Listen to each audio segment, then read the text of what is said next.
I was very impressed with Ohara Davies' performance against Tom Farrell last Saturday to win the WBA International Super Lightweight, or in English terms Light Welterweight title. And as far as the performance, it was very good. Ohara Davies was boxing well, using good combinations, etc. Very much so a straight puncher and likes to use range, although he was coming forward on the front foot, using very good momentum. And this was a good fight for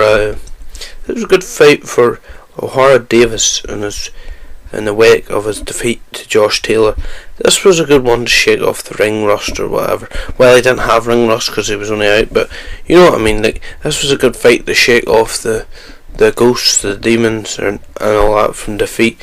And you can imagine, it was probably quite mentally tough.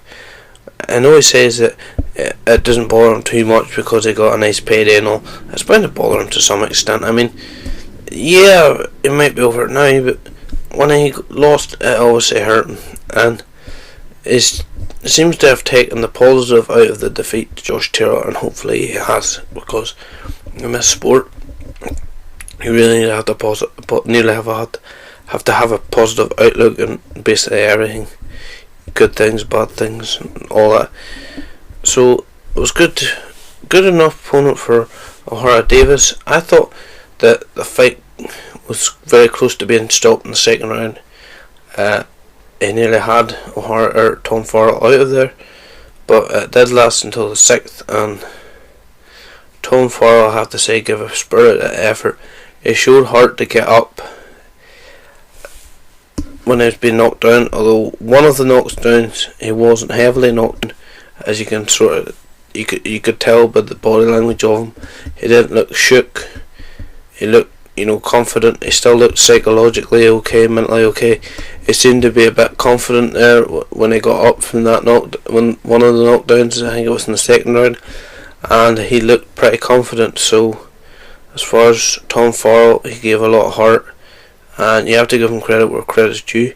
He just lost against the better man on the night, who was Ohara Davies, but these things do happen.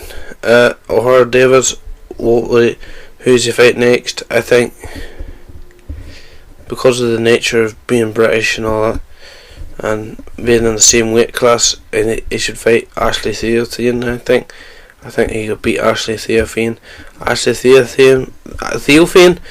He's getting a bit old now, but that would be an interesting fight. It's certainly, I don't think, a walkover fight for Ohara Davies. I think it could be interesting enough wee fight. But yeah, I mean, it should be in no hurry to fight for world titles and stuff. That will come eventually. And the rematch with Josh Taylor. Build it up. The rematch with Josh Taylor is probably one of the biggest anticipated rematches, but one of the biggest fights that he could make in his career. But just let it build, maybe down a couple of years down the road when both guys have a world title, or both guys are at their peak, get the fight done. Anyways, yeah, I mean, not much else to say really. It was good to see Ohara back on the bandwagon again, get a few fights here and there against decent opposition, but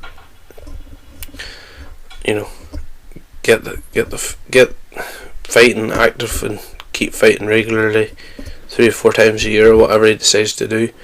Maybe about 4 times a year or whatever, because of what stage he's at. He probably might have a fight by the end of this year, and then maybe next year he'll do 3 fights a year instead of 4 or whatever. Anyways, look, I've been rambling on long enough. The video's nearly 5 minutes long. If you agree, disagree, whatever, give me your opinion in the comment section to the video. Like the video, share, and if you haven't done so already, take time to subscribe to my channel, where you'll see more videos like this. This is Peter's King. Thanks for watching.